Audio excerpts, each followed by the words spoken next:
할렐루야. 오늘 하루도 주님의 은혜가 함께하는 귀한 삶이 되시기를 바랍니다.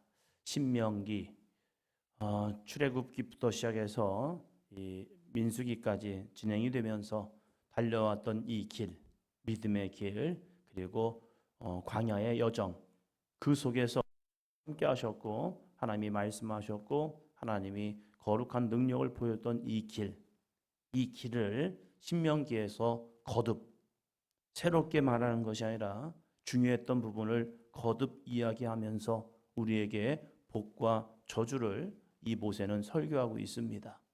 오늘 이 시대를 살아가는 우리들에게도 이 신명기의 말씀이 다시 한번 영적 각성이 되는 삶이 되시기를 바라고 2025년을 살아가면서 우리가 거듭 나에게 주시는 이 말씀을 바라보면서 나는 복을 향하여 가고 있는지 저주를 향해 가고 있는지 다시 한번 볼 수 있는 삶이 되시기를 바랍니다. 여전히 아직은 광야에 있습니다. 그러나 하나님의 약속을 믿고 믿음으로 나아간다면 하나님은 반드시 이스라엘 백성을 통하여서 이 가나안을 정복하는 은혜가 주어질 줄로 믿습니다. 4장 1절입니다. 4장 1절 이스라엘아 이제 내가 너희에게 가르치는 규례와 법도를 듣고 준행하라. 그리하면 너희가 살 것이요 너희 조상의 하나님 여호와께서 너희에게 주시는 땅에 들어가서 그것을 얻게 되리라. 아멘. 이스라엘의 출애굽 목적은 가나안 정복이 아닙니다. 하나님은 분명히 말씀했습니다. 너희가 광야에서 하나님을 예배하게 될 것이다. 그리고 이 백성이 출애굽하는 이유는 제사장 나라 거룩한 백성입니다. 하나님을 예배하는 백성이 되고 하나님의 말씀 안에 순종하는 백성이 되면 그 다음에 주어지는 것은 가나안입니다. 그래서 하나님은 가나안 정복이 먼저가 아니라 시내 산으로 그들을 불러주셨고 인도하셨고 그 시내 산에서 장막을 짓게 하시고 율법을 주셨다는 거죠. 그것이 하나님의 목적이었고 그 다음에 주어지는 것은 가나안의 여정이었다는 사실입니다. 하나님의 우리를 부르신 목적은 축복이 먼저가 아니라 하나님과의 회복입니다.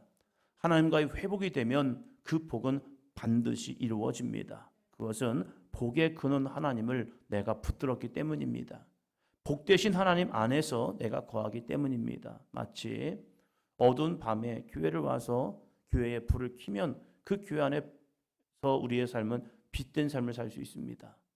그러나 우리가 교회에 들어오지 않고 바깥 세상에서 어두운 세상이 있다면 여전히 우리는 어두운 세상 가운데 거하게 되는 거죠.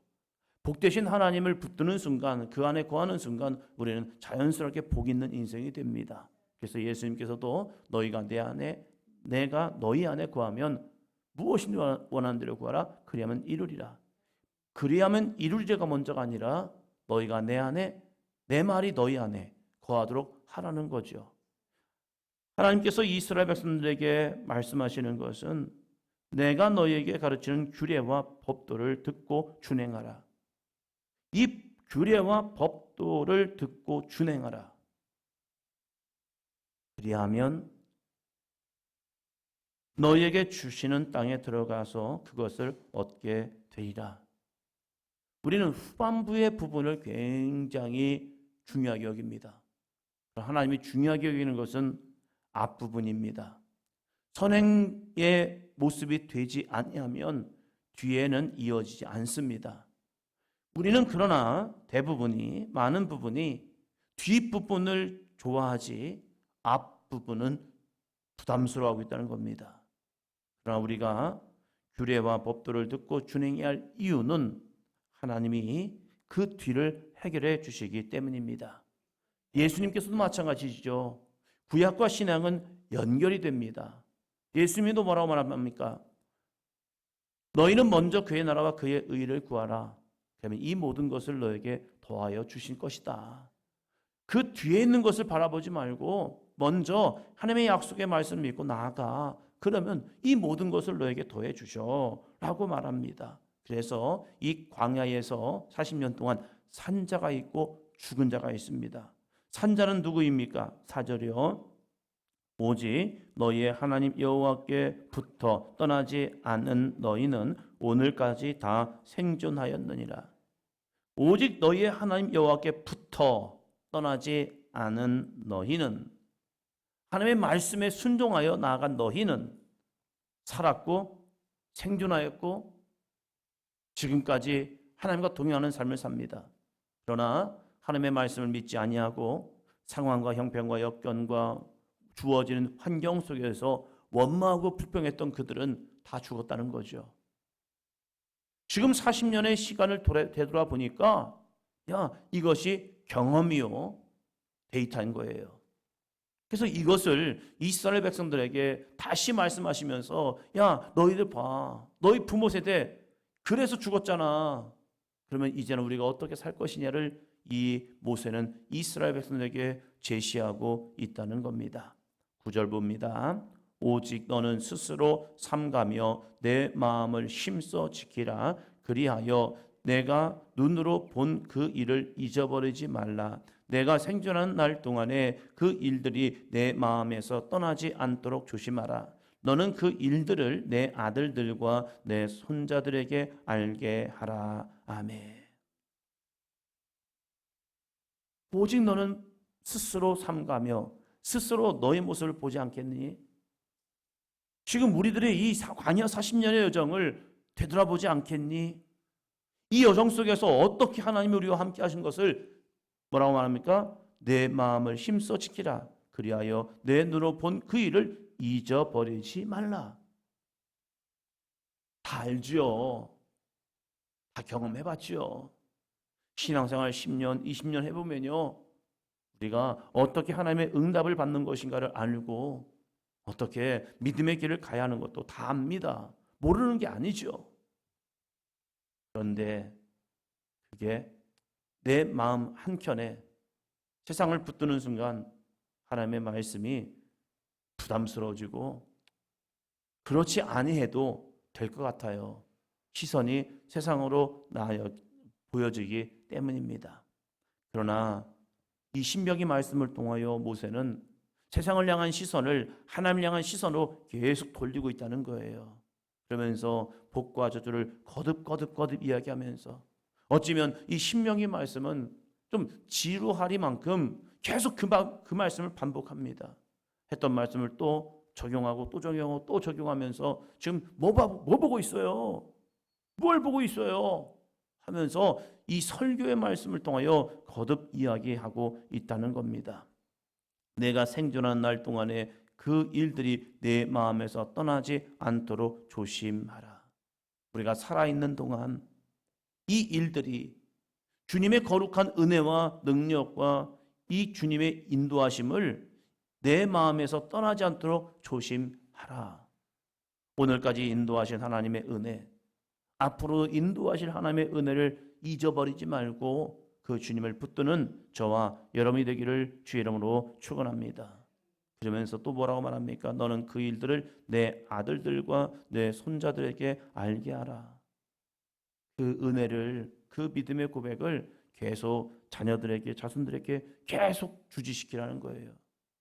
어쩌면 잔소리일 것 같죠. 그러나 그것은 잔소리가 아니라 교육이라는 겁니다. 이제 가끔 아이들과 이야기하다 보면 아빠, 이거 잔소리 아니에요? 야, 잔소리라고 생각하게 하는 것이 사단의 역사야. 아빠는 교육하고 있잖아. 그런데 우리가 마음속에 한켠에 하기 싫다라는 마음, 먼저 내 마음에 하기 싫은 마음을 장벽을 딱 치는 순간 그것이 잔소리처럼 들린다. 잔소리가 틀린 말이라면 그것은 아예 잔소리라고 안 하고 틀렸어요 얘기할 걸. 그러나 잔소리라고 얘기하는 이유는 뭐냐면 그 말이 틀리지 않았거든. 틀리지 않았는데 그것을 하기 싫고 듣기 싫으니까 하는 말이 잔소리 그만하세요. 아니, 잔소리는 해야 할 일이야. 그러나 네 귀에 그것을 듣기 싫으니까 그것을 잔소리라고 듣고 있는 거지. 그러면서 잔소리도 들어라. 그것이 네 안에 좋은 길이 될 거야. 10절이요. 내가 호렙산에서 내 하나님 여호와 앞에 섰던 날에 여호와께서 내게 이르시기를 나에게 백성을 모으라. 내가 그들에게 내 말을 들려주어 그들이 세상에 사는 날 동안 나를 경외함을 배우게 하며 그 자녀에게 가르치게 하리라 하시매. 하나님께서 이 모세를 호렙산에서 시내산에서 불러주신 이유가 무엇이냐?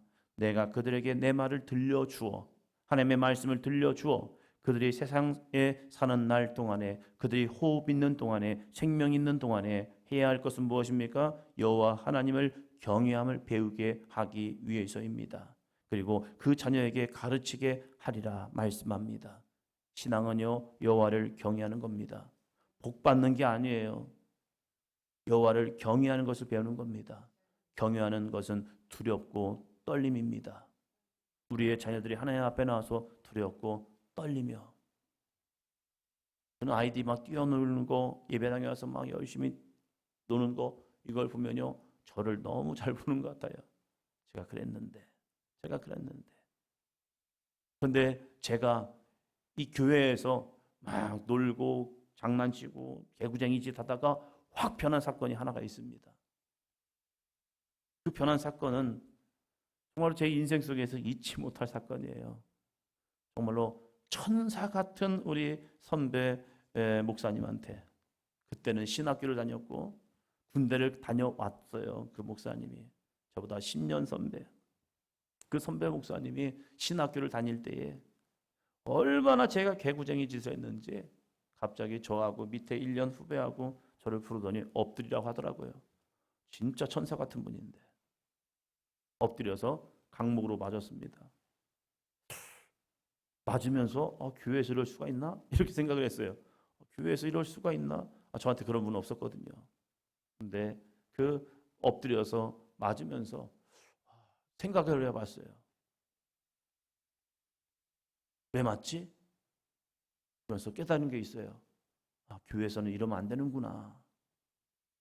교회는 저희 놀이터 같은 곳이었어요. 놀이터가 아니라 교회는 하나님을 예배하는 곳이구나.